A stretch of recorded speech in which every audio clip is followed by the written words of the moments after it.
Oi, meu nome é Emily Silva e eu vou falar sobre o segundo governo. Em 1951, Vargas voltou à presidência da República como candidato do Partido Trabalhista Brasileiro, também conhecido como PTB, dessa vez eleito pelo voto popular. Esse período é comumente denominado segundo governo Vargas ou governo democrático de Vargas. O nacional-desenvolvimentalismo de Vargas foi a principal característica de seu segundo governo. A defesa dos recursos naturais do país foi sua principal bandeira, com destaque para a campanha em defesa do petróleo brasileiro, conhecido pelo lema "O petróleo é nosso". Em 1953, para proteger este recurso e impulsionar a indústria brasileira, Vargas fundou a Petrobras. Essa posição nacionalista de Getúlio, no entanto, não agradou a todos. Alguns setores da sociedade, mais ligados ao capital internacional, viram com maus olhos as políticas defendidas pelo governo. Dentre esses grupos, destaca-se a UDN, que antes havia sido instrumental para o golpe que derrubou o Estado Novo. O governo varguista, que já enfrentava resistência por aqueles que defendiam menor intervenção estatal na economia, viu-se ainda mais enfraquecido quando o atentado colocado em risco a vida de Carlos Lacerda, porta-voz da UDN, é um dos principais opositores ao governo. Vargas foi acusado de ser responsável por este evento, conhecido como Atentado da Rua Toneleiro. Constituição de 1934. A Constituição de 34 foi inovadora em seu caráter liberal e progressista, que pretendia uma expansão dos direitos sociais para a população. Uma das principais novidades dessa Constituição foi a garantia dos direitos trabalhistas com o estabelecimento de jornada de trabalho de 8 horas, das férias e da previdência social. Destaca-se também a mudança na legislação eleitoral, com o estabelecimento de voto secreto, a ampliação da participação política através da implementação do voto feminino. Por fim, também é evidente o caráter nacionalista da Constituição, com políticas de defesa de riquezas naturais. Bom, eu vou falar um pouco do Estado Novo, que aconteceu entre 1937 a 1945. O Estado Novo, ele consiste no período da ditadura varguista, que teve início com o cancelamento da eleição presidencial de 1937. Na sua nova Carta Constitucional, ele favoreceu a concentração do poder executivo, com a abolição das demais instituições democráticas.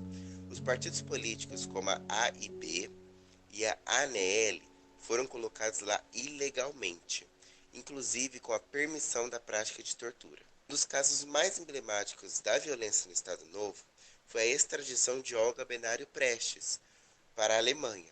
A Olga era judia e alemã, enviada no Brasil para ajudar Luiz Carlos Prestes a liderar o movimento comunista no país.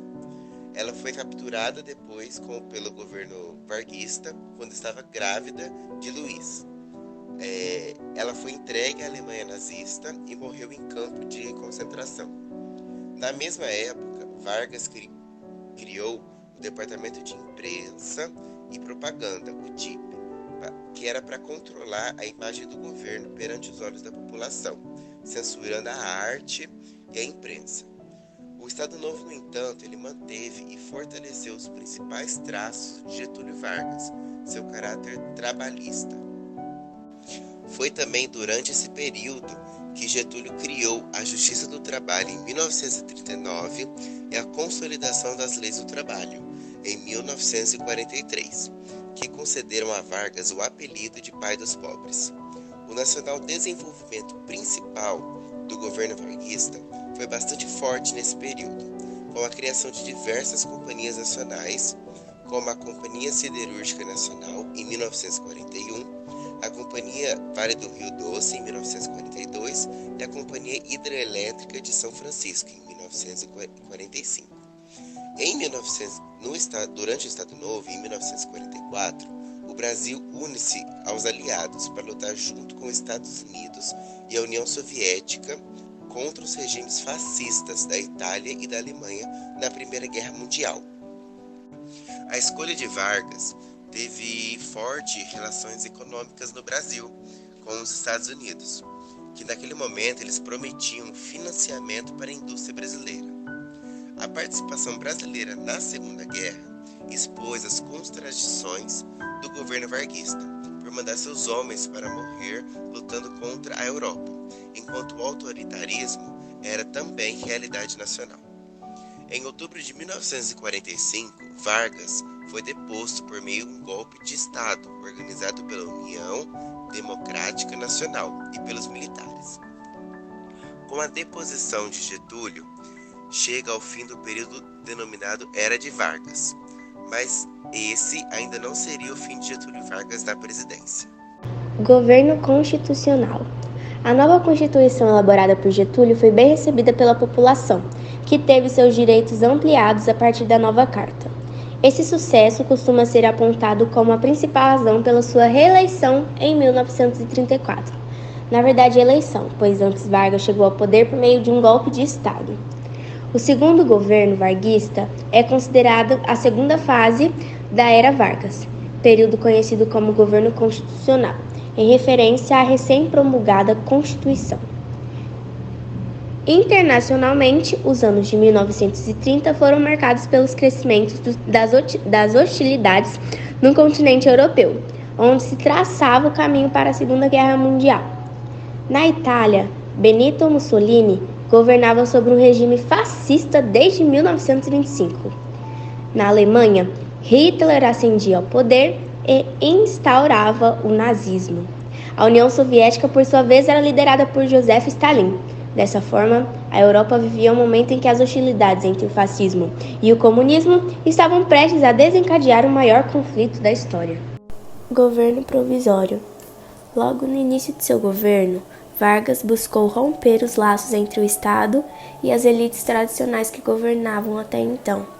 Para fazer isso, ele adotou políticas de centralização do poder, como o fechamento do Congresso e a abolição da Constituição de 1891. A ideia do novo presidente era de reestruturar o Estado, para romper completamente com os antigos grupos poderosos que o controlavam. Também com esse intuito, Vargas adotou medidas de substituição dos antigos cargos políticos vinculados às elites tradicionais. Os governadores dos estados foram substituídos por pessoas nomeadas pelo novo presidente, os chamados interventores. Em geral, eram nomeados para esse cargo tenentes que participavam da Revolução de 30, como forma de compensá-los por sua participação no movimento. Com essa substituição, pretendia-se aniquilar o poder local dos coronéis, que até então governavam através da chamada política dos governadores. Como o nome desse período indica, a expectativa era de que o governo fosse apenas transitório e convocasse novas eleições rapidamente. O descumprimento dessa expectativa, juntamente com as ousadas transformações implementadas por Vargas, provocaram reações das oligarquias locais. Em São Paulo, as elites tradicionais convocaram a população para um levante contra o governo, pedindo a realização de novas eleições e a convocação de uma constituinte. Esse movimento ficou conhecido como Revolução Constitucionalista de 32. O levante paulista foi suprimido pelo governo, mas suas demandas foram parcialmente atendidas. Pressionado pelo movimento paulista, Vargas convocou uma Assembleia Constituinte para a elaboração de uma nova Carta Constitucional, promulgada em 1934. Saída da vida, entrada na história. A UDN e as Forças Armadas passaram a pressionar para que Vargas renunciasse, mas o presidente se recusou. Com o governo desmoronando, Vargas se suicida no Palácio do Catete em 24 de agosto de 1954. Em sua carta-testamento, Getúlio relembra suas principais políticas e argumenta que estava sendo atacado por aqueles que viam seus interesses ameaçados. Eu vou falar um pouco sobre a Era Vargas retratada nas artes. Esse marcante período da história brasileira é retratado em diversas obras literárias, como Agosto, de Rubem Fonseca. Também no cinema, a Era Vargas é retratada em obras bastante emocionantes, como em Getúlio, dirigido por João Jardim, retrata os eventos do conturbado mês de agosto que resultaria na morte do presidente. Por sua vez, o filme Olga, de Jaime Monjardim, conta a trajetória de Olga Benário no movimento comunista brasileiro, retratando a face mais obscura do período do Estado Novo. Depois de decênios de domínio e expoliação dos grupos econômicos e financeiros internacionais, fiz-me chefe de uma revolução e venci. Iniciei o trabalho de libertação e instaurei o regime de liberdade social. Tive de renunciar. Voltei ao governo nos braços do povo.